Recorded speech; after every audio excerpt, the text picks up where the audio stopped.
చూడండి, social accountability code of practice is broken down into the following key areas.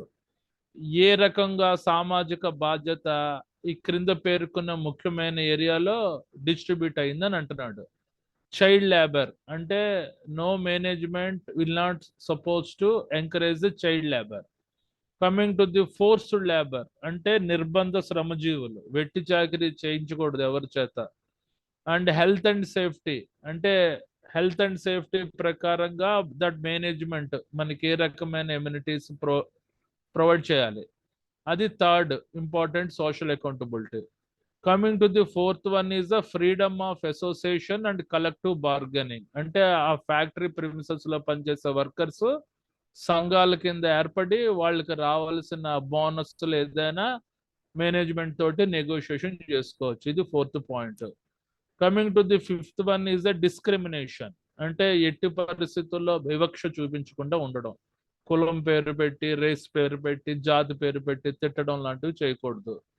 తర్వాత sixth one is the disciplinary practices అంటే క్రమశిక్షణ గల పని పద్ధతులు ఏ రకంగా ఉండాలి.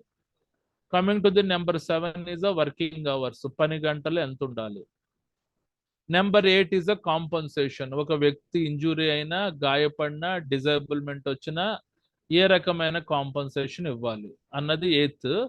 Coming to the management system అంటే యాజమాన్య యొక్క వ్యవస్థలు ఏ రకంగా ఉండాలి. Coming to the remuneration, salary అనేది ఏ రకంగా ఉండాలి అన్నది ఈ పర్టికులర్ ఏరియాస్ లో బ్రోకెన్ అయింది. ఓకేనా? మీరు 10 పాయింట్స్ హైలైట్ చేస్తే just you will get the 50% of the marks. Coming to the introduction, the SA8000 standard, social accountability 8000 standard is based on internationally recognized standard of decent work, including the Universal Declaration of Human Rights and ILO conventions and national laws. అంటే ఏంటి? SA8000 అనేది ఒక standard, ఒక ప్రమాణం అన్నమాట. Is based on internationally recognised standard అంటే ప్రపంచవ్యాప్తంగా గుర్తించబడిన ఒక ప్రమాణము. దేనికోసం? డీసెంట్ వర్క్ అంటే క్రమశిక్షణ గల మంచి పనికి. అందులో including the universal declaration of human rights అంటే మానవ హక్కుల గురించి మన సార్వత్రికంగా ప్రకటన చేయడం. And ILO conventions means international labour organisation యొక్క సాంప్రదాయాలు ఉంటాయి ఇందులో. అండ్ నేషనల్ లాస్ అంటే జాతీయపరమైన చట్టాలు ఉంటాయి అన్నమాట. Okay, coming to the second point, the SA8000 applies A management system approach to social performance and Mphasis on continual improvement. అంటే ఈ SA8000 అనేది సోషల్ అకౌంటబిలిటీ 8000 అనేది మేనేజ్మెంట్ సిస్టమ్ అప్రోచ్ అంటే what is the meaning of the management system approach అంటే యాజమాన్య వ్యవస్థ యొక్క పద్ధతి మీద అనువర్తనం చేయబడింది. దేనికోసం? సామాజికంగా ఏ రకంగా ప్రదర్శించాలి. And continuous Mphasis on continuous improvement అంటే మేనేజ్మెంట్ సిస్టమ్ అప్రోచ్ అన్నది సామాజిక ప్రదర్శన మీద మనకి ఏ రకంగా నిరంతరంగా మెరుగుపరచాలి అనేది నొక్కి చెప్తుంది అనమాట ఇది. Okay, right. Coming to the next, the SA8000 code of practice broken in to the following key areas లో బ్రోకెన్ చేయబడి ఉంది. ఏంటి? Child labour, no management will not suppose to allow any child labour. No forced labour, వెట్టి చాకిరీ చేయించకూడదు. Health and safety అంటే workers కి health పరమైన అంశాలు, భద్రతాపరమైన అంశాలు ప్రొవైడ్ చేయాలి. Coming to the freedom of association and collective bargaining అంటే వర్కర్స్ సంఘాల కింద ఏర్పడి వాళ్ళకి రావాల్సిన బోనస్లు ఏదైనా, పరిహారాలు, పెనాల్టీలైనా, కాంపన్సేషన్ అయినా సరైన మోతాదులో బేరసారాలు ఆడుకోవచ్చు. అండ్ డిస్క్రిమినేషన్ ఏ రకమైన వివక్ష చూపించకూడదు. అండ్ డిసిప్లినరీ ప్రాక్టీసెస్ అంటే క్రమశిక్షణ గల పద్ధతులు ఏ రకంగా ఉండాలి. వర్కింగ్ అవర్స్ పని గంటలు ఏ రకంగా ఉండాలి. కాంపన్సేషన్ పరిహారం ఏ రకంగా ఇవ్వాలి. మేనేజ్మెంట్ సిస్టమ్ యాజమాన్య యొక్క వ్యవస్థ ఏ రకంగా ఉండాలి. రెమ్యూనరేషన్ శాలరీ ఎంతవరకు ఉండాలి, మినిమం జీతం ఎంతవరకు ఉండాలి అన్నది ఇందులో బ్రోకెన్ అయి ఉంది. Okay. Coming to the Sir, first what does point. remuneration means? Sir, Pardon? sir, remuneration means, sir, point Remuneration number means point number 10. That 10. Yes, remuneration sir. means wages, salary. How much minimum salary you supposed to pay the worker? That points are related in this point. Okay, right. Coming to the child labor. First one is a child labor. No use or support of the child labor policies and written procedures for remedial action of the children found to be working in situations. ఎట్టి పరిస్థితుల్లో child labours యొక్క విధానాలు, వాటికి సంబంధించిన రాతపూర్వకమైన విధానాలు ఉండకూడదు. ఉంటే వాళ్ళ మీద నివారణ చర్య తీసుకోవాలి. ఎవరు చిల్డ్రన్ ఎక్కడైనా వర్కింగ్ సిచ్యువేషన్ లో కనబడితే వాళ్ళ మీద రెమిడికల్ యాక్షన్స్ అంటే న్యాయపరమైన విచారణ, చట్టపరమైన శిక్ష తీసుకోవాలని అంటున్నాడు. ఓకే, అది. Coming to the second point, provide adequate financial and other supports to enable such children attendant to the schools. అలాంటి చిల్డ్రన్స్ ఏమైనా ఫ్యాక్టరీ ప్రిమిసెస్ లో పనిచేస్తుంటే వాళ్ళకి మన సామాజిక బాధ్యత ద్వారా కొద్దిగా ఫైనాన్షియల్ అదర్ సపోర్ట్స్ ఇచ్చి వాళ్ళని స్కూళ్ళల్లో జాయిన్ చేసేటట్టు ఉండాలి. Coming to the next point, the employment of young workers should be conditional. అంటే 18 years 15 to 18 years మధ్య ఉండే వర్కర్స్ ని కండిషనల్ పేరు మీద రిక్రూట్ చేసుకోవాలన్నమాట. అది. These are the child labour policies. అంటే 15 to 18 years మధ్యన వర్కర్స్ ని తీసుకున్న ఆ పరిస్థితిని బట్టి తీసుకోమంటున్నాడు.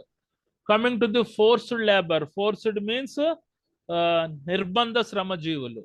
Okay, no use or support for forced or compulsory labour. ఎట్టి పరిస్థితుల్లో ఫోర్స్డ్ లేబర్ ని రిక్రూట్ చేసుకోకూడదు. No withholding salary, benefits, property or document to the forced personal to continue the work. అంటే వాళ్ళ యొక్క శాలరీ హోల్డ్ చేసి, వాళ్ళకి రావాల్సిన బెనిఫిట్స్ హోల్డ్ చేసి, వాళ్ళ డాక్యుమెంట్స్ హోల్డ్ చేసుకొని ఎట్టి పరిస్థితుల్లో లేబర్ చేత నిర్బంధకరమైన పని చేయించకూడదు. Okay, coming to the third point, personal right to leave the premises after work day. అంటే 8 hours 10 hours అయిన తర్వాత ఆ ఫ్యాక్టరీ ప్రిమిసెస్ నుంచి వెళ్ళిపోయే అధికారం వర్కర్కు ఉంది. Personnel free to terminate their employed.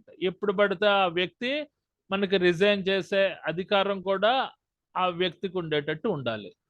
Okay, these are the forced labours social accountability. Coming to the next one, health and safety. ఏ రకమైన హెల్త్ సేఫ్టీ ప్రమాణాలు మెయింటైన్ చేయాలి management? Provide a safe and healthy work place, prevent potential occupation accidents. అంటే పని ప్రదేశము safe గా హెల్తీగా ఉండేటట్టు ఉండాలి. ఎట్టి పరిస్థితుల్లో ఆక్యుపేషనల్ యాక్సిడెంట్స్ అంటే వృత్తిపరంగా వచ్చే జబ్బులు రాకుండా, ప్రమాదాలు జరగకుండా నిరోధించేటట్టు ఉండాలి. Coming to the second point, appoint a senior manager to ensure OSH instruction on occupation safety and health for all personal. అంటే ఆక్యుపేషన్ సేఫ్టీ హెల్త్ డిపార్ట్మెంట్ అనేది అపాయింట్ చేయాలి. అందులో సీనియర్స్ మేనేజర్స్ ని అపాయింట్ చేసి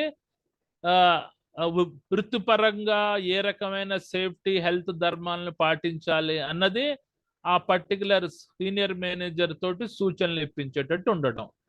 coming to the third point, system to detect, avoid, respond to risk and record all accident and incidents. అంటే ఆ particular factory premises లో ఏదైనా ప్రమాదాలు జరిగినా, ఇన్సిడెంట్స్ సంఘటనలు జరిగినా ఆ వ్యవస్థ కనుగొనేటట్టు, ఆ యాక్సిడెంట్ ఇన్సిడెంట్స్ ని అవాయిడ్ చేసేటట్టు, ఆ యాక్సిడెంట్స్ ఇన్సిడెంట్స్ అయితే త్వరితగతిన ప్రతిస్పందించేటట్టు, ఆ పర్టికులర్ యాక్సిడెంట్ ఇన్సిడెంట్స్ ద్వారా సంభవమయ్యే రిస్క్ ఏదైనా ఉంటే కనుగొనేటట్టు ఉండాలి.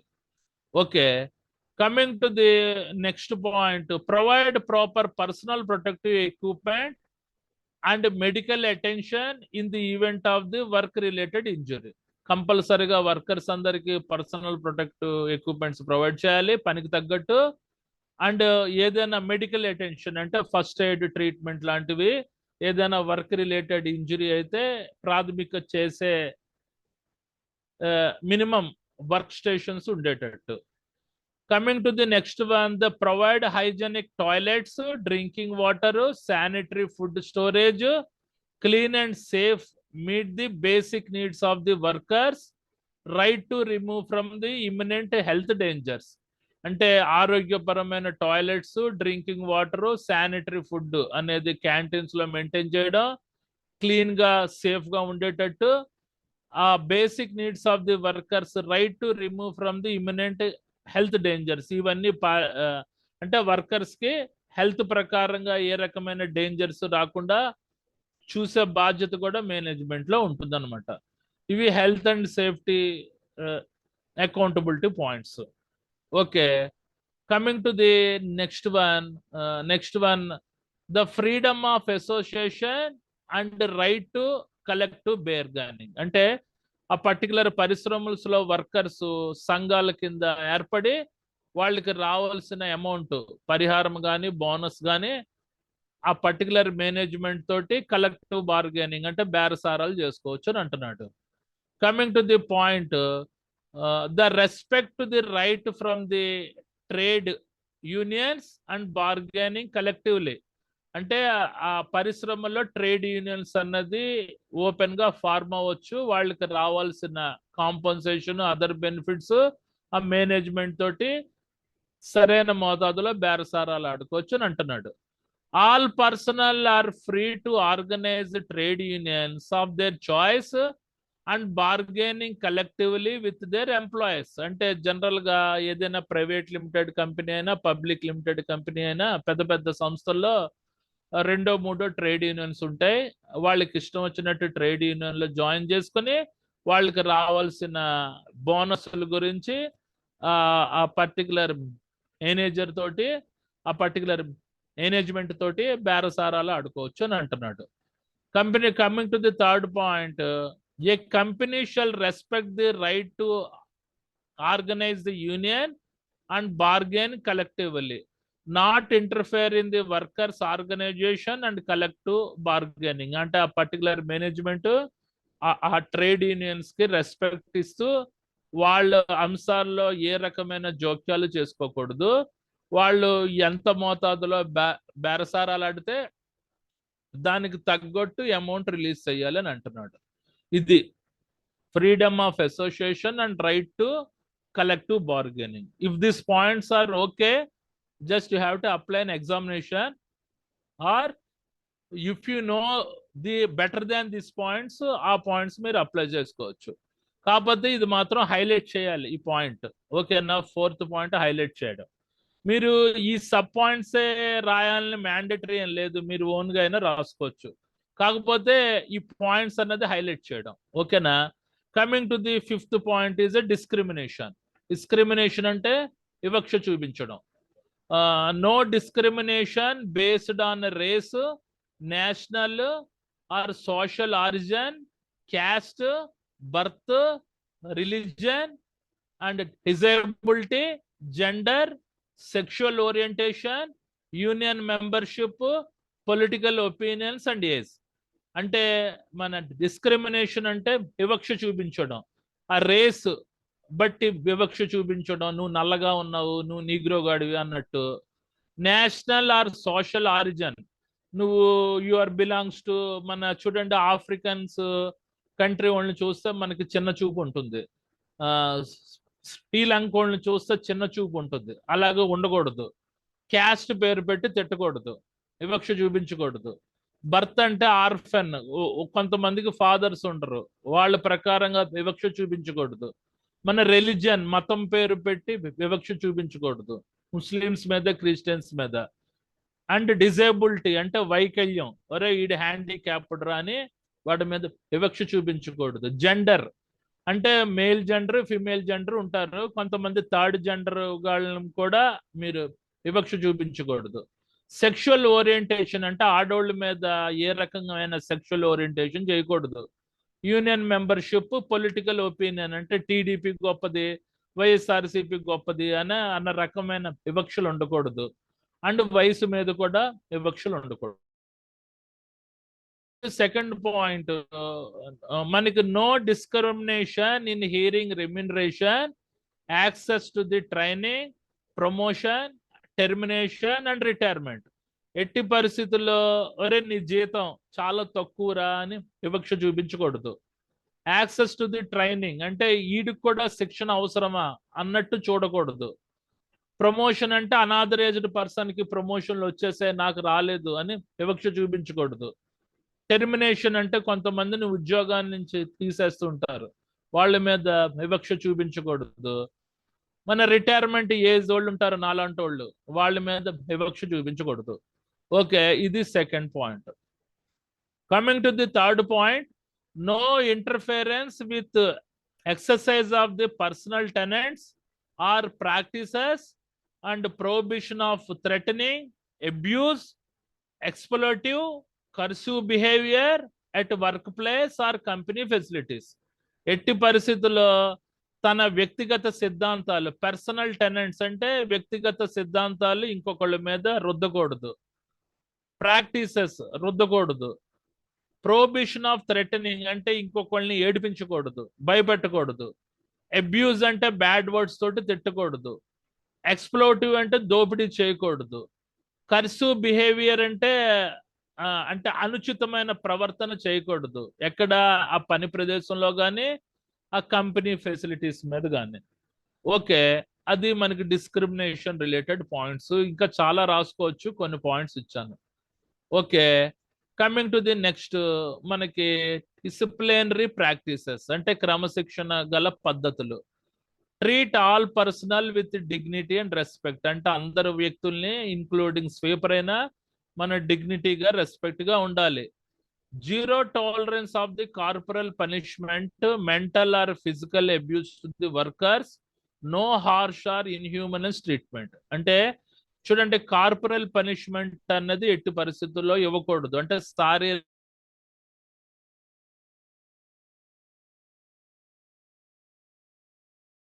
ఉంది సౌదీ అరేబియాలో, వాళ్ళు 3 months శాలరీస్ హోల్డ్ చేస్తుంటారు, ఓవర్ టైం గురించి వెళ్ళి అడుగుతుంటే కొడుతూ ఉంటారనమాట. ఓకే, అలాంటివి కార్పొరల్ పనిష్మెంట్స్ లాంటివి ఇవ్వకూడదు అని. Coming to the mental or physical abuse to the workers అంటే మన వర్కర్స్ కి భౌతికంగా మెంటల్గా ఏంటి మనం తిట్టకూడదు. నో హార్ష్ ఆర్ ఇన్హ్యూమనస్ ట్రీట్మెంట్ అంటే అసమానమైన చికిత్స చేయకూడదు అనమాట. Coming to the number 7 is working hours. పని గంటలు ఏ రకంగా ఉండాలి? Compliance with laws and industrial standard, normal working week not including overtime shall not exceed 48 hours. అంటే జనరల్ గా హార్డ్ కోర్ యాక్టివిటీస్ చేసే వర్కర్స్ కే, అంటే టెక్నీషియన్స్ కి, లేబర్స్ ఉంటారు కదా, వాళ్ళకి డైలీ 8 hours డ్యూటీ చొప్పున వీక్లీ 48 hours ఉండాలి. 1 day of following every 6 consequent working days.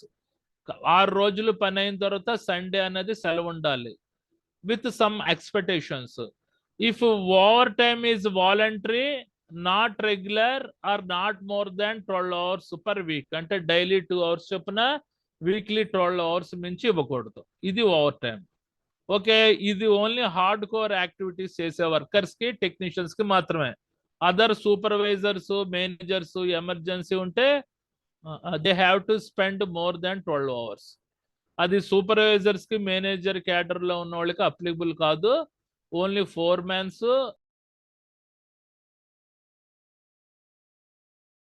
ఇవ్వాలి. In case of personal injury caused to a workman by an accident arising out of and in the course of his employment, his employer is liable to pay compensation in accordance with the provision of the act within 30 days from the date when it is fall due. అంటే ఎవరైనా వ్యక్తి గాయపడినా చనిపోయినా అతను పనిచేస్తున్నప్పుడు ఆ management మ్యాండేటరీగా 30 days లోపు కంపల్సరీగా compensation ఇవ్వాలి అని అంటున్నాడు. Otherwise he would also liable to pay interest penalty కలిపి మ్యాండేటరీగా ఇవ్వాలని అంటారు. ఎప్పుడు మేనేజ్మెంట్ ఇవ్వక్కర్లేదు, employer is not liable to pay any compensation in case the disablement of the workman is 3 or less days and except of death when injury is caused due to influence of drink or drugs taken by the workman or his willful disobedience to obey the safety rules or removal of safety guards by him. అంటే ఎప్పుడు employer compensation ఇవ్వక్కర్లేదంటే ఇందాక చెప్పాను, ఆడు drinks తీసుకొని వచ్చి పనిచేసి గాయపడిన ఎవరు, డ్రగ్స్ తీసుకొని వచ్చి పనిచేసి గాయపడిన ఎవరు, ఆర్ హిజ్ విల్ఫుల్ డిసోబీడియన్స్ అంటే ఉద్దేశపూర్వకంగా అవిధేయత ప్రకటించడం, సేఫ్టీ రూల్స్ పాటించకపోవడం. ఓకే, నెక్స్ట్ ఏంటి, ఆ పర్టికులర్ యంత్రాల యొక్క సేఫ్ గార్డ్స్ తీసేసి పనిచేయడం వల్ల గాయపడినప్పుడు ఏ రకమైన కాంపన్సేషన్ ఇవ్వరు, ఎక్సెప్ట్ చనిపోయినప్పుడు మాత్రం ఇస్తారు. ఓకే, అది ఈ పాయింట్కి అర్థం. అది కూడా అతి కష్టం మీద ఇస్తారు. Coming to the management system, అది యాజమాన్య వ్యవస్థ ఏ రకంగా ఉండాలి. Management system should review the following important health and safety aspects. ఏ రకంగా, the requirement of the safety and health legislation, అంటే తన సంస్థలో ఉండే అవసరాలు సేఫ్టీ హెల్త్కి అనుగుణంగా ఉన్నదా, అవి శాసనం చేయబడ్డా అన్నది ఒకసారి సమీక్షించుకోవాలి. The provision set out in the organisation safety statements, ఆ పర్టికులర్ సంస్థకి భద్రతాపరమైన ప్రకటనలు ఏమైనా ఉన్నాయా లేదా అన్నది చెక్ చేసుకోవాలి.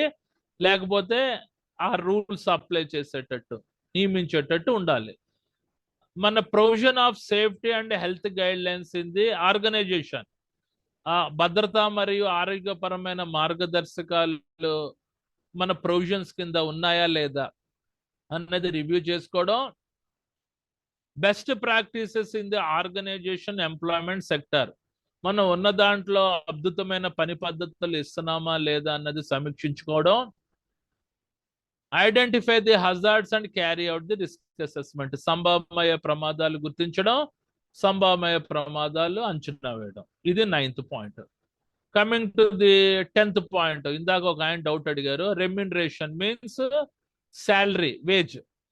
Coming to the respect the right of personnel to living wage, all workers are paid at least minimum wages sufficient to meet the basic needs. అంటే ఆ మేనేజ్మెంట్ అన్నది ప్రతి వర్కర్ కి లేబర్ కి మినిమం శాలరీస్ ఇవ్వాలి, అవి కూటికి గుడ్డకి సరిపోయేటట్టు ఉండాలి. అర్థమైందా? That wages meet the basic needs అంటే ప్రాథమిక అవసరాలకు సరిపోయేటంత జీతం ఇవ్వాలి అని అంటున్నారు. Coming to the second point, the wages and benefits are clearly communicated to the workers, paid convenient manner, cash or cheque form, అంటే క్లియర్ గా నీకు ఎంత శాలరీ ఇస్తున్నావు అన్నది మేనేజ్మెంట్ కమ్యూనికేట్ చేసేటట్టు, ఆ జీతం అన్నది క్యాష్ రూపంలో అయినా చెక్ రూపంలో అయినా ఇవ్వచ్చు అని అంటున్నాడు.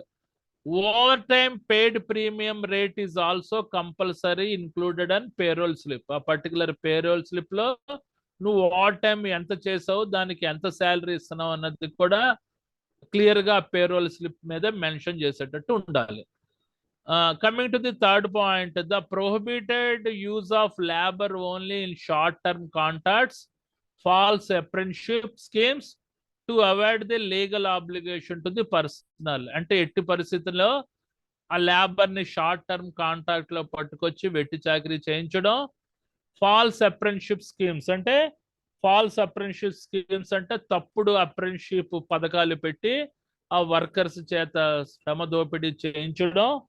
అండ్ లీగల్ ఆబ్లిగేషన్స్, ఎట్టి పరిస్థితుల్లో ఆ వర్కర్స్ మీద మన చట్టపరమైన బాధ్యతలు చేయకుండా చూసే బాధ్యత అన్ని నిషేధంగా ఉండాలన్నమాట.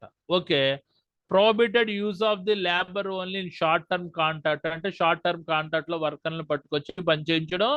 ఫాల్స్ అప్రెంటిస్షిప్ స్కీమ్స్, తప్పుడు అప్రెంటిస్షిప్ పథకాలు లాంటివి నిషేధించాలి.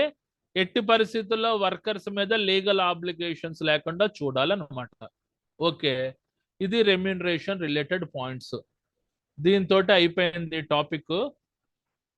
చూడండి, మీకు ఏమి లేదు, మీకు మార్క్స్ స్కోర్ చెయ్యాలి అంటే ఇంట్రడక్షన్ పాయింట్స్ ఇవి రాసేస్తే you are easily get 60% of the marks.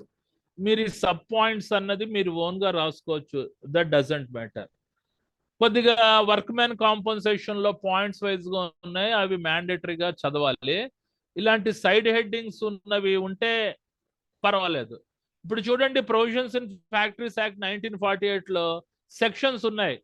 ఆ సెక్షన్స్ గుర్తుపెట్టుకుంటే చాలు, అండర్ సబ్ పాయింట్స్ మీరు ఏదైనా జనరేట్ చేసుకోవచ్చు.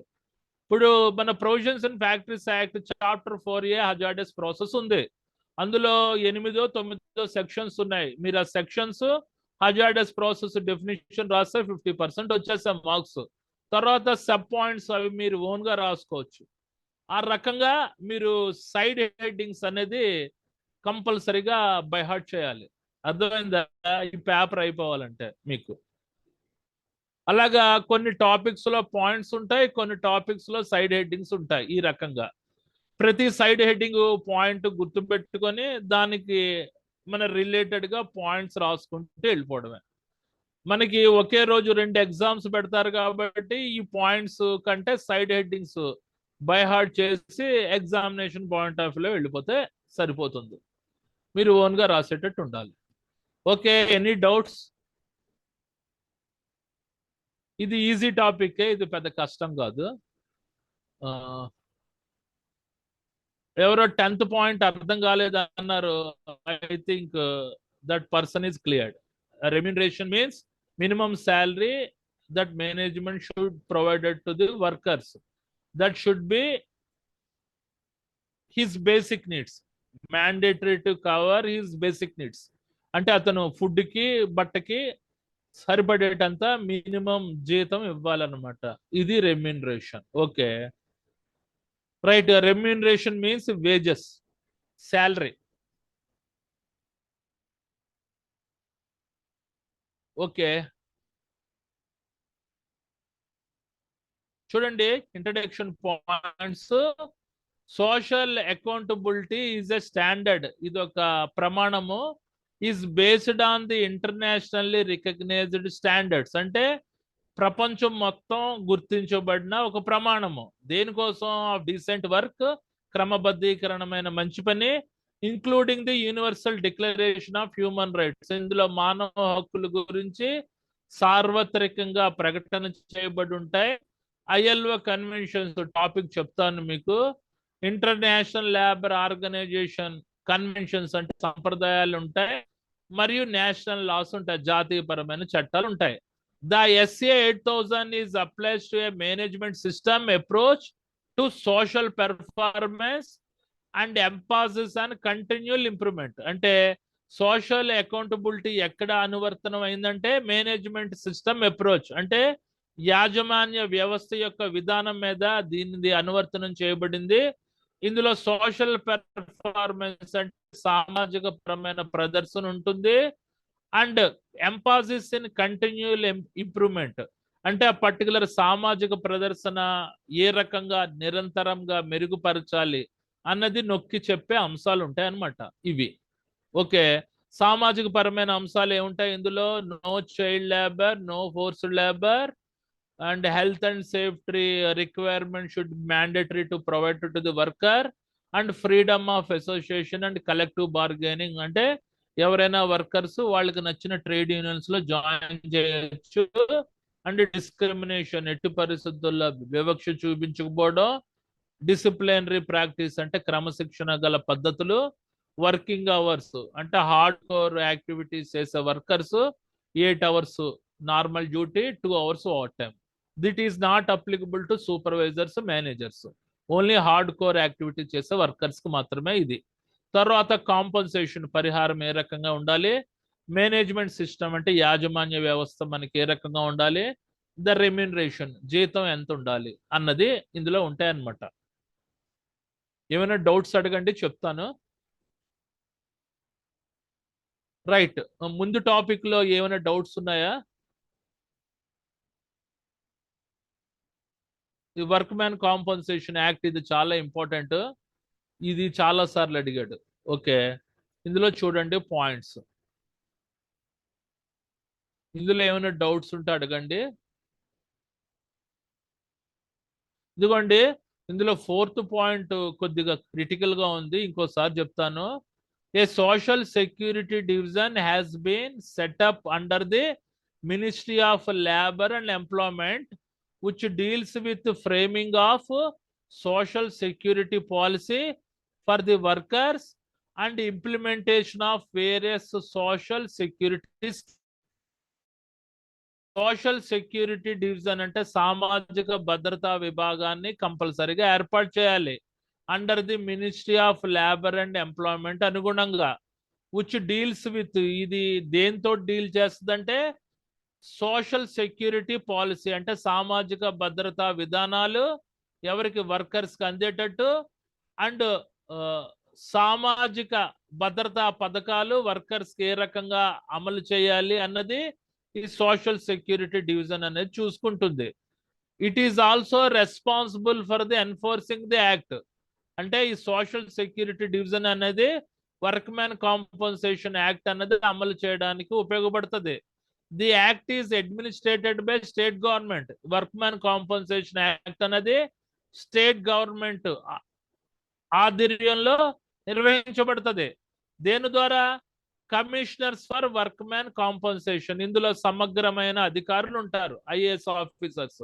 కమిషనర్స్ అంటే ఐఏఎస్ ఆఫీసర్స్ రేంజ్ లో ఉండే ర్యాంకర్స్ అన్నమాట. ఓకే, అది when employer is to pay compensation, ఇది ఆల్రెడీ వచ్చు. When employer is not liable to pay, ఇది కూడా easy point. Amount of compensation, ఇది గట్టిగా చదవండి.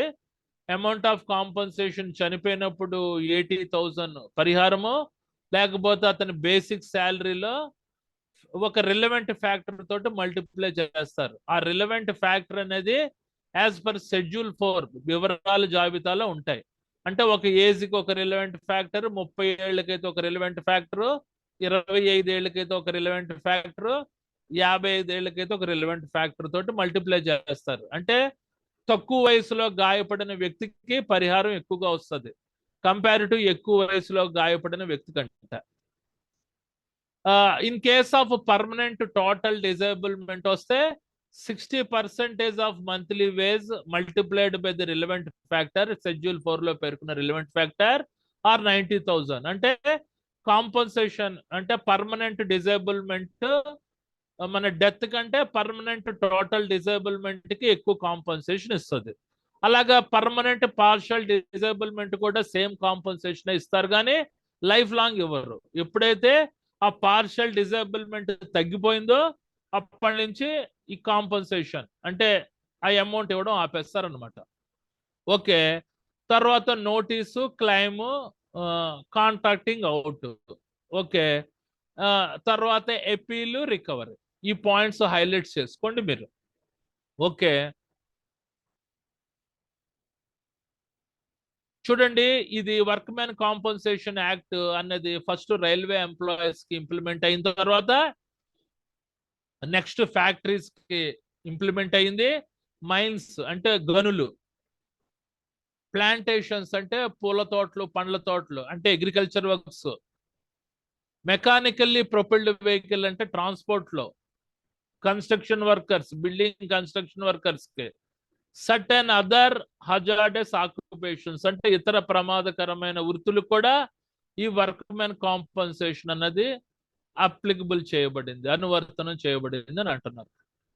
ఓకే, చూడండి next point, the amount of the compensation paid to the dependents on the nature of injury, the average monthly wages and age of the workman. అంటే compensation ఏ రకంగా ఇస్తారంటే అతను వయసు బట్టి అతను బేసిక్ శాలరీ మీద ఆధారపడి ఉంటుంది. The minimum and maximum rates of the compensation payable for death, in such cases it is paid to the dependents of the workman. అంటే వైఫ్ కి, పిల్లలకి ఇస్తారు. And for disability have been fixed and it is subject to revision from time to time. అంటే death కి ఇచ్చే benefit, disablement కి ఇచ్చే benefit fixed గా ఉంటుంది. అది టైంని బట్టి మన వేరీ అవుతూ ఉంటుంది అనమాట, ఎప్పటికప్పుడు మన రివిజన్ అవుతూ ఉంటుంటది. Okay, right. ఓకే. ఇంకా next week we can come with another fresh 2 topics. జాగ్రత్తగా చదువుకోండి. వాళ్ళు చెప్పిన 2 టాపిక్స్ ఇంపార్టెంటే. రైట్. ఇంకా 2 minutes ఉంది. డౌట్స్ ఏదైనా ఉంటే అడగండి. Otherwise I'm leaving. Okay. Examinations గురించి భయపడకండి. వచ్చేస్తే పర్వాలేదు. మన ఎగ్జామ్స్ 10 రోజులు 15 రోజుల ముందు చదివిన వాళ్ళు అందరూ కూడా అయిపోయారు. దీని టెక్నిక్ ఏంటి? సైడ్ హెడ్డింగ్స్ గుర్తుపెట్టుకోవడమే. సైడ్ హెడ్డింగ్స్ గుర్తుపెట్టుకొని పాయింట్స్ మీరు ఓన్గా జనరేట్ చేయడమే. అంతకు మించి ఏం లేదు. చూడండి, క్లైమ్ ఇది మీకు డిఫికల్ట్గా ఉందనుకోండి, క్లైమ్ అని రాసి మీరు ఓన్గా ఏదో పాయింట్ రాసేయండి. నోటీస్ అలాగా. ఈ పాయింట్ మాత్రం క్లియర్గా రాయండి. అంటే ఈజీ పాయింట్స్, అర్థమైన పాయింట్స్ ఓకే. అర్థం కాని point just you have to use your own language. That is the only technique. Appeal గురించి కూడా చెప్పాను. ఎప్పుడు అపీల్ చేయాలి? ఆ కమిషనర్ ఇచ్చే కాంపన్సేషన్ తక్కువ ఉందనుకో, అప్పుడు అపీల్ చేసుకోవచ్చు. ప్లస్ ఆ తాలూకా ఎంప్లాయర్ పరిహారం ఎక్కువ వేస్తారనుకో, ఆడు అపీల్ చేసుకోవచ్చు. ఆ కాంపన్సేషన్ పంపకంలో గొడవలు వచ్చినప్పుడు కూడా అపీల్ చేసుకోవచ్చు. అది ఈ పాయింట్కి అర్థం. తర్వాత రికవరీ అంటే ఏంటి? ఒకవేళ ఎక్కువ కాంపన్సేషన్ ఇచ్చేసారనుకోండి, ఆ కమిషనర్ తెలియక ఆ పర్టికులర్ వర్క్, మన గాయపడిన వ్యక్తి, చనిపోయిన వ్యక్తి యొక్క ల్యాండ్ రెవెన్యూస్ ద్వారా ఆ అమౌంట్ అనేది రికవర్ చేసుకోవచ్చు. అది ఆ పాయింట్కి అర్థం. ఓకే. రైట్.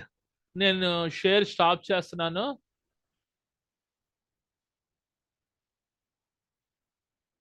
రైట్ అండి. Good night.